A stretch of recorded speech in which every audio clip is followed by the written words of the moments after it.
Hey, what is up guys? So I got something pretty cool to share with you guys right here on the bottom left. I'm right here, I'm live, but the thing that you're watching isn't even well, it's like a recording of a replay I should say, because I saved the replay file, but it did get an error, and that's just due to the update that they have on the Salvation server. So you guys might be wondering, why don't my replays work? What's causing it not to work is that there is some little update, whether it's the card picture or sometimes it could be the card text or the exact ruling on a card, like they'll change a card's effect or something like that. That's what causes the replays not to work. But anyways, we're here to talk about the Winged Dragon of Ra Sphere Mode, which is the card that you see in my hand. I can't really mouse over it because, like I said, this is a recording of it. I actually tried to export this from Twitch, but it got wrecked because we did use some copyrighted music, so got muted. But anyways, this card is really cool. It's a new card that's coming out, and it's like a Winged Dragon of Ra apparently in Sphere Mode. I wonder if like all of them, like the Obelisk and Slifer, are going to get them, because I think Slifer has the best potential to be really, really good. And if you combination with Mound of the Bound Creator, you can see that there's one of the cards that I need in my setup right here. So basically it's a stall deck, and it's like Lava Golem for 3. So I get rid of 3 cards on my opponent's side of the field, and it's summoned to their side of the field, but then it becomes mine. So I guess I can go ahead and read the full effect of it. Now you can see right here, he doesn't negate my max scene. I was like, oh my gosh, this is awesome. I got so excited because all I need to do at this point is be able to get rid of his field, which is relatively easy to do.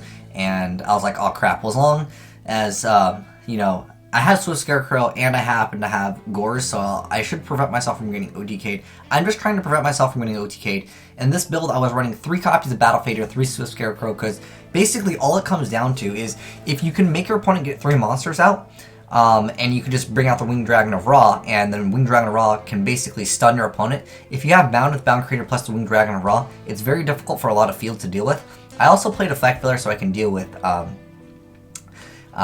his board. If somehow he's able to make something that gets rid of Winged Dragon of Ra or Mound Bound Creator, I can Effect Failure it. So Effect Failure is very good in this deck, I feel, because like I said, it's almost like a soft lock. But anyways, let me go ahead and go over the Winged Dragon of Ra's effects, or the Sphere Mode's effect, because we already know Winged Dragon of Ra's effect, which won't actually apply because it's not going to actually make you lose all those life points. But anyways, he makes like some Utopia. I don't really know what the heck's going on his side of the field, but it doesn't really matter. Even if he made another Infinity, he still would have lost here.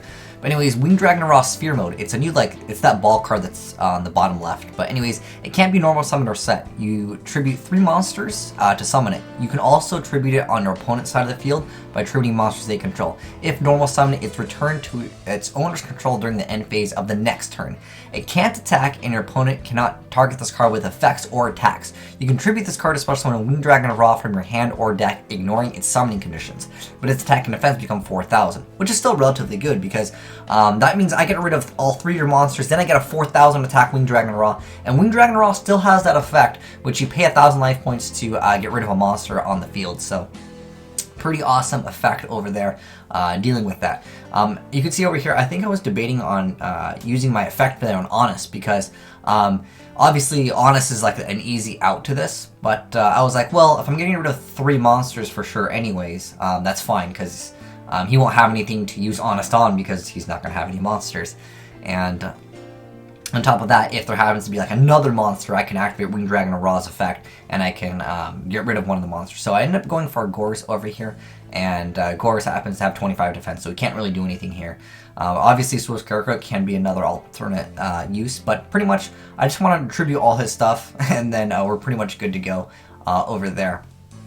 And like I said, it would be really cool if we get like a Slifer version, like a sphere of Slifer, because I think Slifer has one of the best effects. It all comes down to how much attack it'll have. So you can see right now, I'm like, you know what, I'm going to go ahead and get rid of all 3 of his cards. So that's really good over here. And I also happen to have Mound of the Bound Creator, so that way he can't destroy the sphere. With Mound of the Bound Creator, it makes it so he can't target level 10 monsters. I think it's 10 or higher, I believe.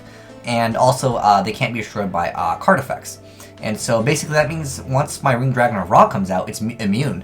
But I don't think it's going to be meta, just as a heads up. I think it's more of a fun thing than anything. It's important that I actually attacked over that card, so just in case he had another Honest in his hand. But at that point, that would have been all the Honestest. So that would have been, I think he had one on board, and I tributed with it. I think he left it on board because he didn't want to XYZ and give me more draws because I activated Maxi that turn. But he goes ahead and summons a Seraph Sovereign over here, and he just goes into the battle phase. And he actually did have another Honest. I don't know if he drew into the Honest and he had the Seraph. He might have.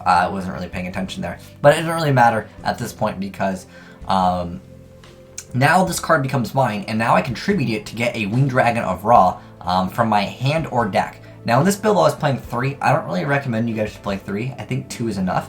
It doesn't get it from the graveyard, so I think 2 is the optimal number, because all I want to do is get rid of all of his monsters, bring out a Winged Dragon of Ra. And over here I was debating on summoning a Denko or not, and it actually would have been more of a benefit for me just to attack over the card. I would have gotten actually 200 more points of damage in, and the reason why I would have gotten extra damage in if I would have done it the other way is because Bound to the Bound Creator actually has another effect. So you can see there's a small misplay on my end right there that wasn't as optimal, but it doesn't really matter at this point because I'm definitely going to be winning this game anyways, because he's got a top deck, and in Star Seraphs it's not too hot to top deck out of. But at this point you see I can Shard of Greed. Shard of Greed is just MST bait. I think I mentioned this before in a previous video. I really like that card as MST bait because you can activate it as soon as it starts, and like if you don't need to, well, cards like Skill Drain, Vanity's Emptiness can also be really good cards to bait out MSTs, but here you can see we go ahead and make a game right here, and then I end up saving the replay. Unfortunately, like I said, it doesn't work. I was gonna save it as, I don't remember what I was saving us, but like I saved it as WWF Raw.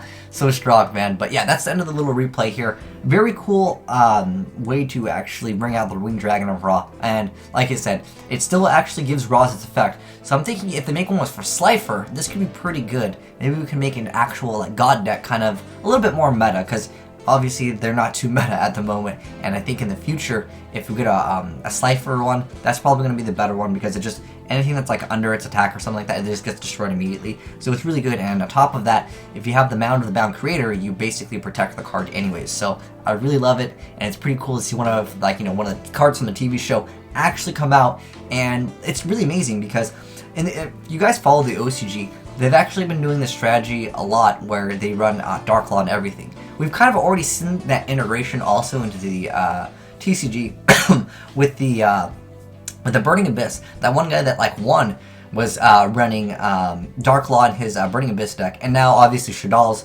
can run that, because a Dark Law is a really strong card. But when you combo Dark Law with the Cyber Dragon, I know he didn't make the card, but it didn't really matter, because in the same scenario, if you happen to have Dark Law, the Cyber Infinity Dragon, plus any other monster, and you just tribute all 3, and then you get this really powerful monster on their side of the field, but then it's going to go right back to you.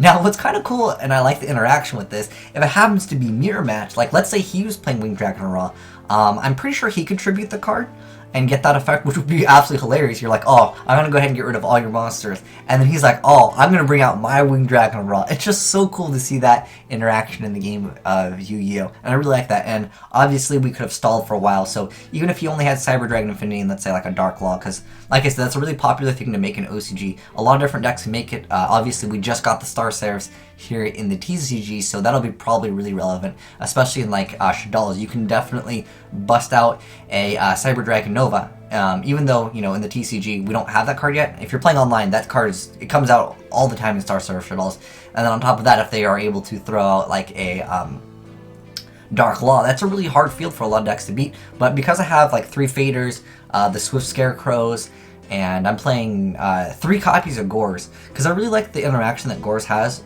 in this deck, not only to keep yourself alive, but if you can get rid of all their monsters, and then you can drop a Gores, and then on top of that next turn, you're going to get a Winged Dragon of Ra, and then from there, if you can summon the Denko, that's also why I was playing Denko, so that was the thought process behind that, is it just lets you push for game a little bit faster, and with Mound of the Bound Creator, you don't have to worry about your Ra, and obviously with Denko coming out, you don't have to worry about any of the back row in the first place. But I really like this deck. I think it's kind of fun, and I hope, like I said, they release like an Obelisk one and a Slifer one. I think the Slifer one would probably be the most meta, depending on how much attack they give the Slifer, because I believe Slifer's attack is determined by the amount of cards you have in your hand, if I'm right. Someone can mention it. I'll probably end up looking it up after this video because, like I said, I feel like Slifer is probably the one that can just like beat people because at the moment you have like kind of a mini stun here where they can't get rid of this card because it can't be targeted, it can't be destroyed, and on top of that I'm going to destroy a card by paying 1,000 life points and it's 4,000 attack, and every time I destroy a monster by battle, Mana of the Battle Creator will actually trigger and I'll make my opponent take another 1,000 points of damage.